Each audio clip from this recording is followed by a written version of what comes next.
to us, Doug is always going to be a girl's name.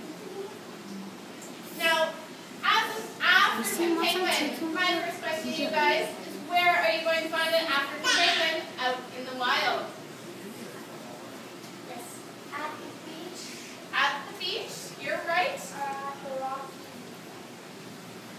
places. That's right. Beaches, shores, but where in the world? Are they going to be found in Antarctica?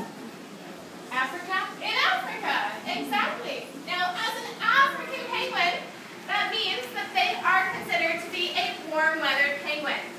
There are 17 different species of penguin, and I always associate penguins with places where it's cold.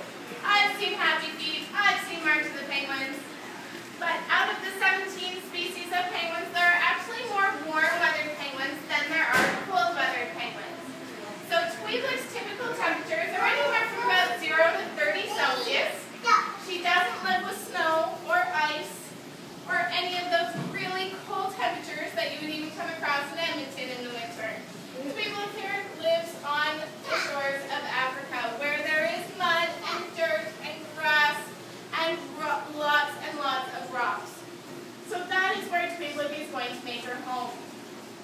Now Tweedlick, as a full-grown African penguin, is one of the smaller species of penguins out of the 17. The smallest of all is called the little blue or the fairy penguin, and it is found in Australia and New Zealand. And that penguin only grows to be about this big. Now, the largest species and most well-known penguin is called the, does anyone know what the largest type is called? The emperor penguin. The emperor penguin, that's right. Is anyone in here 6 years old? Good job. Can you girls stand up? Can everybody take a look at our wonderful 6-year-olds in the room? The emperor penguin grows on average as big as a 6-year-old. So that's pretty big, isn't it? But even though they're as tall as a 6-year-old, they actually weigh a lot more than a typical 6-year-old. They weigh anywhere from about 70 to 95 pounds. But of course, the emperor penguin does live down in Antarctica, where in those winter months it gets really chilly, so they need that body size in order to stay nice and warm. Tweedlick here has a completely different lifestyle, so she doesn't need that same bulk in order to have a very good lifestyle in Africa. She's got that sunshine to deal with. Now, as a penguin, what type of animal is a penguin? Is it a fish? Is it a reptile? It's a bird, that's right.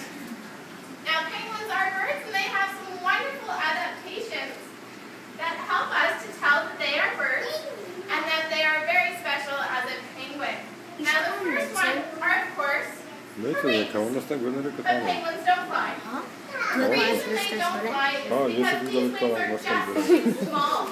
If they wanted to be a bird that flew, their wings would need to be about 3 times the length of what they have right now. And so their wings are never going to lift them up into the sky. It's like you and I trying to flap with our arms and think that we're going to fly. That's not going to happen. Now as well, the other reason that they're not going to fly is because of their skeleton. Most birds that fly actually have very light, almost hollow bones. Whereas Tweedlick here, as a penguin, has bones like you and I. Her bones are very heavy and very dense, and so she is just too heavy to get up into the sky. So she is going to use her wings for flying about underwater. She's an excellent swimmer. She can swim up to about 20 kilometers an hour. She's also able to hold her breath for about 4